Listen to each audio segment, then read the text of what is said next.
All right. Sorry for being a minute late. It's Wednesday for the rest of the world, but it's Tuesday in our world.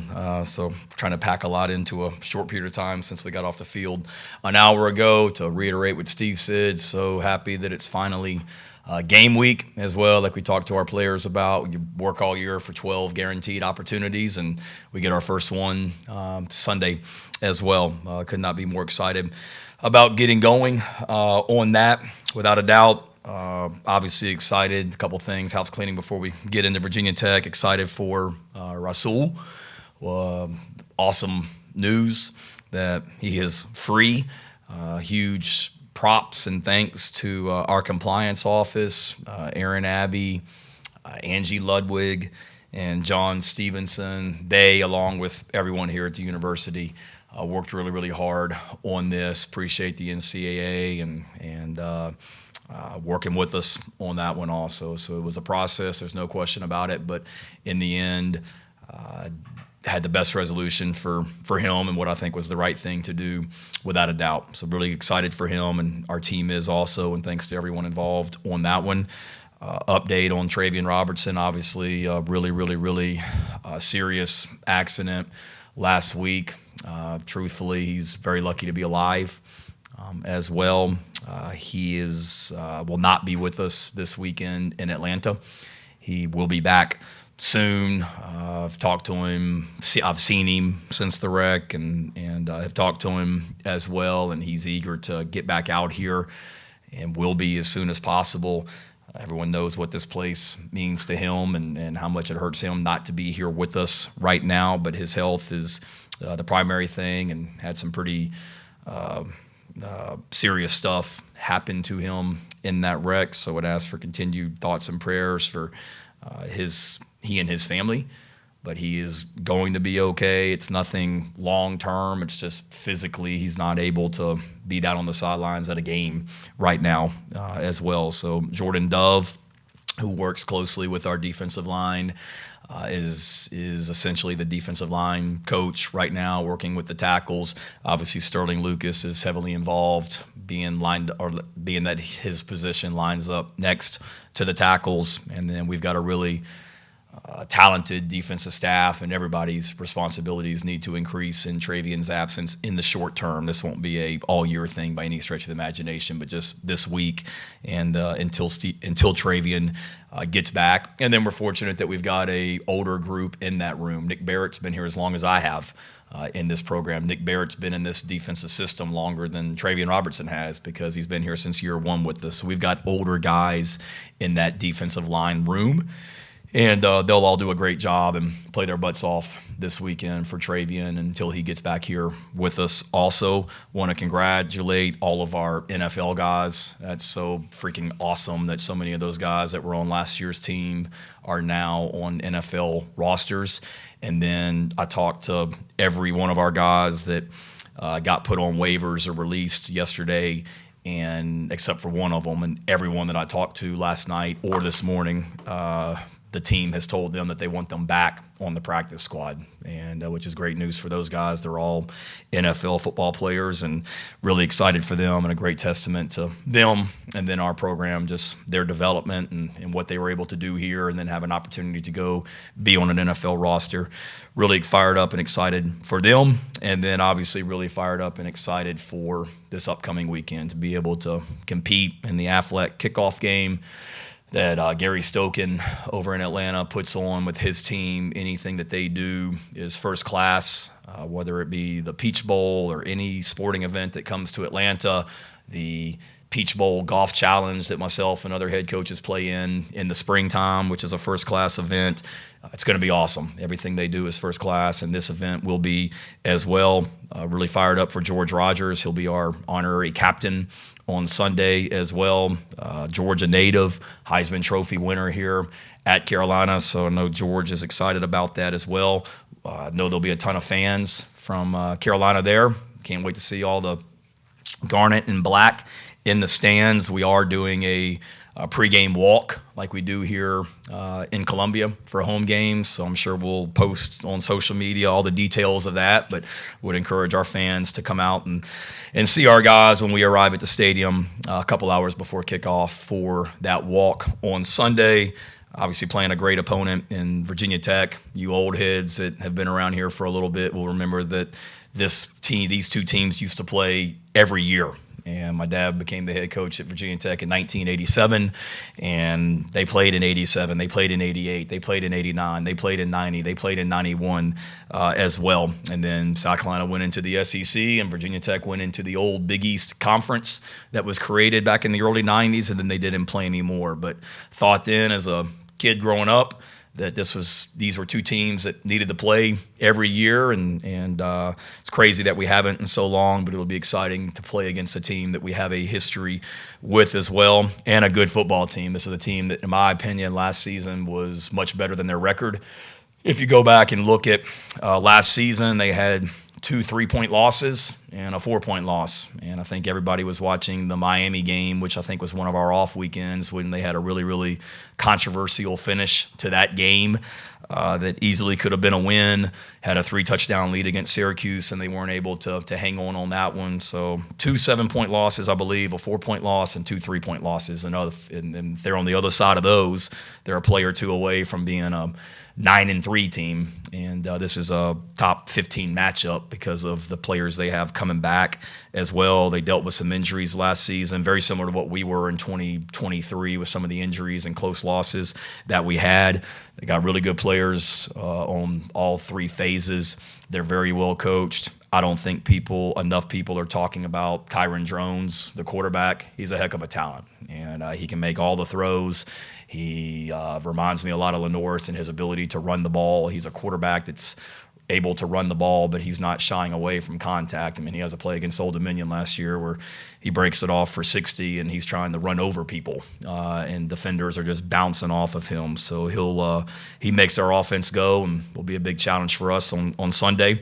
And then, like I said, well coached, got a ton of respect for Brent Pry. I think the world of him. He was a graduate assistant coach when I was a player at Virginia Tech, and he gets Virginia Tech. And it's real and genuine with him, his love of Virginia Tech, his appreciation for my dad, the kind of person he is. And certainly he's doing a great job with that program, and somebody that I got a lot of respect for. And we're looking forward to competing on Sunday. Questions?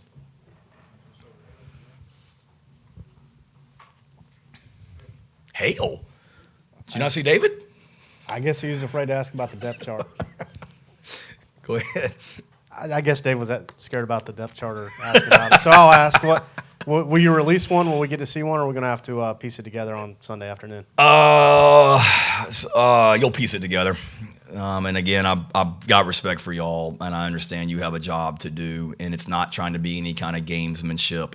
I called Brent Pry last week, and I told Brent Pry that I was not going to release a depth chart this week because I didn't want him to release one, and then we don't release one, and he's like, what the heck? So I called him last week to tell him that I was not releasing a depth chart. It's not any kind of trying to keep secrets from Virginia Tech. To be totally honest, I'm just trying to avoid unnecessary overreactions, which is what a depth chart is when it comes out. I mean, we still got position battles going on out there on the practice field.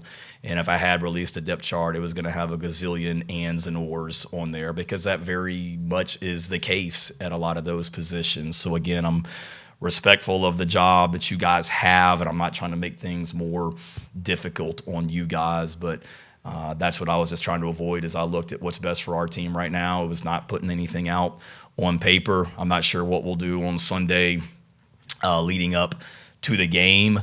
I can tell you I think we do it with about 28 minutes left on the clock in pregame warmups. The first offense will come together and run plays against the first defense, so that'll be a great look at it. That gives you a 28-minute head start before kickoff. And then after that, we go down and we kick an extra point, so you'll see our starting snapper, holder, kicker at that point.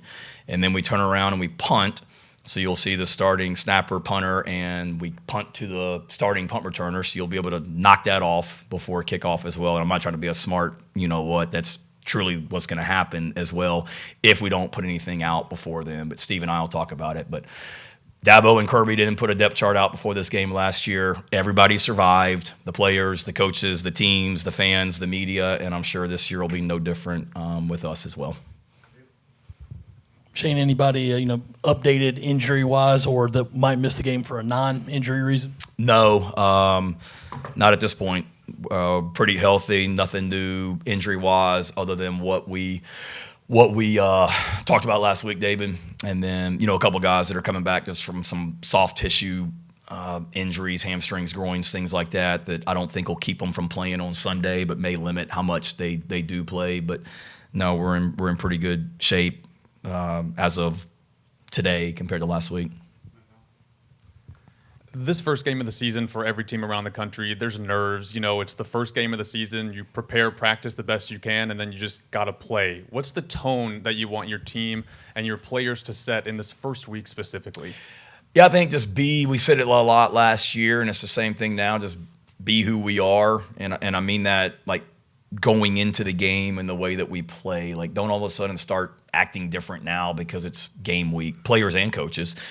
Be who we are, and in game ones, because it is the first time doing it for real, there's going to be, I don't want to say kinks, but there's things that happen that you got to work out, during the game because it is game one, and just be a team that, plays with great poise throughout the game, no matter what's happening, good or bad. You just continue to play with poise and confidence, and then be the team that we want to be, just in our style of play and how we execute and the effort, physicality that we want to play with. With Jordan Dove taking over as defensive line coach, can you explain what the responsibilities of a position coach are in the course of a game and what Jordan will be asked to do? Yeah.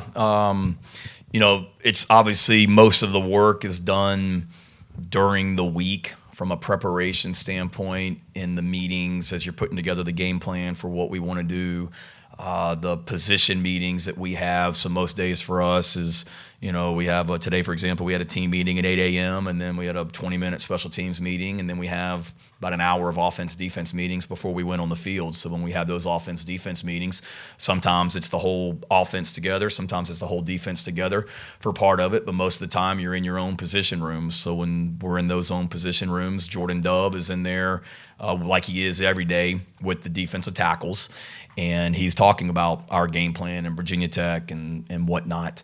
And then during the game, most of the work is done at that point. Jordan typically is in the press box for us. He does a great job of watching what's happening and being able to convey to Travian and the rest of the defensive coaches kind of what's happening with the offensive line and defensive line during the series. And then really the biggest responsibility is just is the substitutions, which that's something that we talk about as a staff the morning of the game. We'll meet on Sunday morning, and I'll talk to each coach about how are you planning to play the players. And in that meeting, Jordan will talk about, here's who we're starting, and here's kind of what the rotation is going to be, and here's when so-and-so is going in. And then during the game, Clayton's obviously making the calls. There's certain calls where, Clayton may tell Sterling or Travian that he wants some sort of, twist or movement up front with the defensive line, and then he'll let them call it. But those are all things that those guys have talked about during the week, if that makes sense. Hey, Shane, with Rasul getting cleared, I'm curious, you mentioned the compliance staff earlier. What is that process like for you of working with them through the whole thing? Is it kind of like back and forth communication every day, or can you kind of just take us through it a little bit? Yeah, it's not much because there's really only so much that I can do. And I knew that our compliance people were working really, really hard. I knew the NCAA had a lot on their plate on top of Sewell's eligibility case as well, and that there were a lot of moving parts. So for me, it was when needed, Aaron or Angie or whoever would reach out to us or reach out to me and say maybe the NCAA needs this, or do you have an answer for this and whatnot. But very little, I'll be honest. It was just kind of supporting them with whatever they needed and trying to be patient. And certainly you want an answer, and I want to call them every day and say, what have you heard? What have you heard? I didn't that often. But really, it's just being able to, support in any way. And they did most of the legwork. And when I say that, it's primarily the statements that we needed to provide, the data that we needed, the records that we needed from other schools and things like that. So, credit Sewell and the way he handled this situation, but then our administration and the way they worked with Sewell and the NCAA to get stuff done. You mentioned Kyron Drones in your opening statement. That's one thing that you can go back and watch film on because he's been there for a few years. But a lot of position groups on this team are really heavily transfer portal laden. What's kind of the challenge of preparing for them in terms of how they're going to be used, and how have you guys kind of tackled that? Yeah, it's that's what's hard about game one. I mean, I have like my own process during the week where if you ask me on a normal week, okay, Monday, Tuesday, Wednesday, Thursday, Friday at whatever time, 9 a.m., 9:40, 10:20, 11:30, 2 p.m., I can tell you exactly what I'm doing between now and the Clemson game just because it's such a routine every day during the week. But game ones, you get a little bit off because when you're trying to get a feel, unfortunately it's game one, we've had the summertime to do this, but when you're trying to get a feel for their personnel, you're not just watching Virginia Tech. So I spent most of my time on Monday morning watching Texas State because that's where their best pass rusher just transferred from, and watching a cut-up of him, or watching Hawaii because one of their defensive backs just transferred from Hawaii, or watching Rice because their starting safety just transferred from Rice. Offensively, watching a whole lot of West Virginia because they've had players that have transferred in from West Virginia. Watching Wake Forest because one of their top receivers just came from Wake Forest. Watching Tennessee because they got a receiver that's going to probably start for them that came from Tennessee. But then they've also changed numbers. So he wears whatever number he wore at the previous school, he's going to be this number. So you're trying to find him on the video. Not to mention you got guys at Virginia Tech. 26 for them is now wearing 0 this year. So it's a lot. And I laugh, but I mean it's serious. It's a lot of just watching other people and trying to get a feel for their personnel, trying to project how they're going to use them within their system. And then you also add the challenge of 2 new coordinators, offensively and defensively, that weren't in college football last year. So we're, it's a lot. You got to be careful that you're not chasing and trying to prepare for everything and then you're not good at anything. That's a big challenge in the first game for sure. So we got to make sure that, we have a good feel for their personnel, but it's always about us though. And I don't mean that any disrespect to Virginia Tech. It's always about us, like what we're doing schematically, how we play and whatnot. But you also, like any opponent, you want to have a good feel for that opponent, their personnel and their schemes. Doty mentioned earlier how Nick Harbor reminds him a lot of Xavier Legette in terms of his mindset currently. Compared to this time last year, have you seen him grown the most in just how he carries himself? I think he's having fun for sure. Not that he wasn't last year, but last year when he started practice, it was the first time he had practiced in a year because he was doing track and he's still trying to learn everything. He was trying to develop that relationship with Mike Furry, a new receivers coach. So I think he's much more at ease now in a lot of ways because he went through spring practice and he went through the summer. So I see him having fun. And then really, I just say the fundamentals of the position, of running routes, how to get open, how to block, catching the ball, running after the catch. He's just so much farther along. Still has a ways to go, but he's so much farther along from last year at this time to now just because he's spent more time at football. Hey, Shane, when Luke was in here, he talked a little bit about his relationship with Lenoris and how he tries to help him out. How valuable is that to you as a coach to have a kid who's been around here for so long just to be able to share his knowledge and experiences? Yeah, huge. Anytime you have a older team, veteran team, it helps. We had that last year, Rick, with so many guys. This year, we don't have as many older guys, and I was just meeting with some of the players on our team, and we were talking about the 2021 season, and Luke was here, and Nick Barrett was here, and Bradley Dunn was here, but there weren't a lot of other guys that are leaders, if you will, on our team that were here then. So to be able to say that, to have a guy like Luke and some of those older guys that they've seen everything, and no matter what happens on Sunday or at any point this season, it's not going to be anything that they probably haven't already experienced as a player here, good and bad, on the field. But especially with Lenoris, that he has a guy like Luke that can talk to him and help him. Luke, one, being a talented player, but just a great person, great leader. They sit next to each other in those quarterback meetings, and there's communication going on back and forth. And I just think he's a great resource for Lenoris in the meetings, on the field, between series. And, Luke has a really valuable role on this team. It seems like when waiting on a decision for someone like Rasul Faison, it can be draining mentally to a certain extent. So describe the flip side. When you get that call, you get that email, he's cleared. What does that do for the team, the room, and how much more dynamic is that group with him back in the fold? Yeah, it was awesome. You're optimistic, but until you hear, you don't know. And this week it was getting to be crunch time, obviously, because it's game week and you need an answer one way or another because you're getting ready for a game literally during that week. I was really proud of Sewell, how he handled this whole situation, and it never, if it affected him, he never showed it. He was the same guy each and every day and just went out there and worked and got better. That was a awesome phone call to make. Abby called me and told me that we got word that he was cleared and that I could let Sewell know. And it was, what day was that, Monday?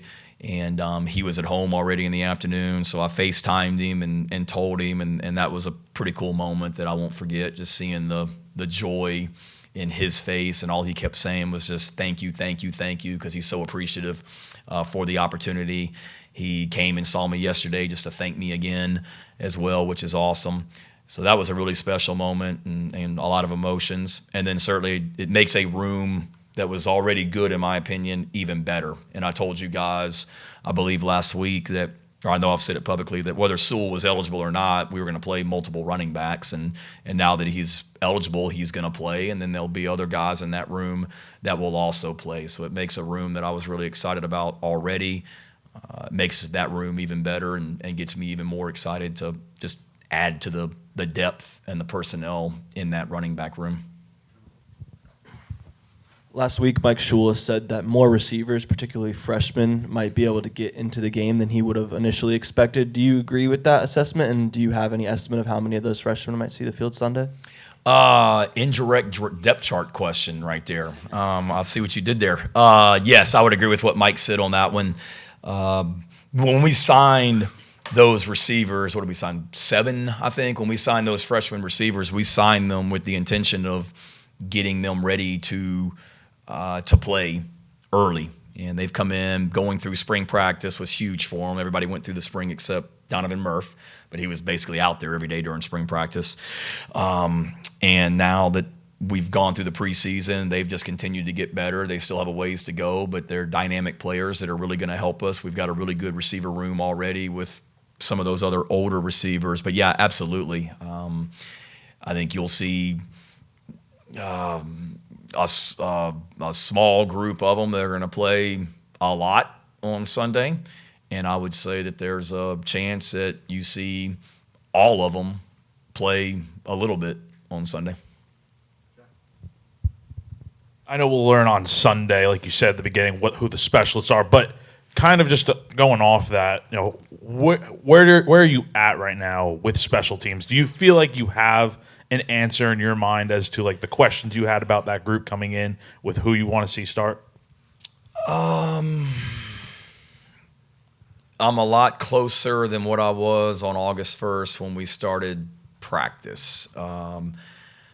Just to be completely honest, I wish we had kicked a little better today and Monday, Sunday, whatever day it was, Sunday in the football world, Monday in the real world. Not that we were bad, but, being a perfectionist, you want to hit everything and confident in those guys as we get into Sunday, without a doubt. But we've come a long way. They've all improved. I like where we are on special teams, not just punters, kickers, snappers, but coverage units, return units, all that. It's a big point of emphasis for us, and we need to be really good at it on Sunday. And we've got quality, talented guys, don't get me wrong, more than one at each position. When I talk about the punter and the kicker and the kickoff person as well, just want to see more and more consistency all the time from those guys, and confident that we will. I know uniforms this time of year are always very low on the list of priorities for you, but what have you heard from players, maybe recruits, even with the Nike news from last week? A lot of excitement. Certainly grateful for our partnership with Under Armour for so many years.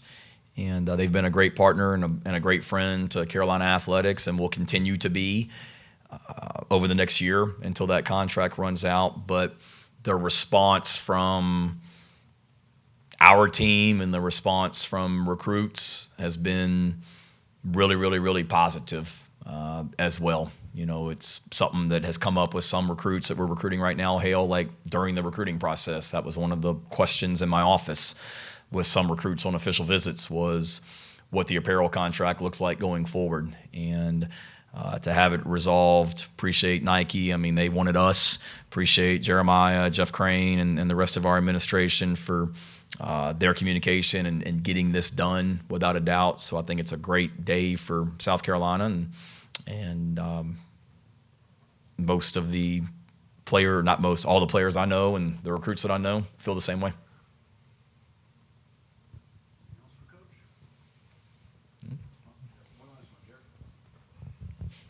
Well, I guess I'll try my hand at a direct depth chart question. How many, if you could tell us, starting positions are still up for grabs?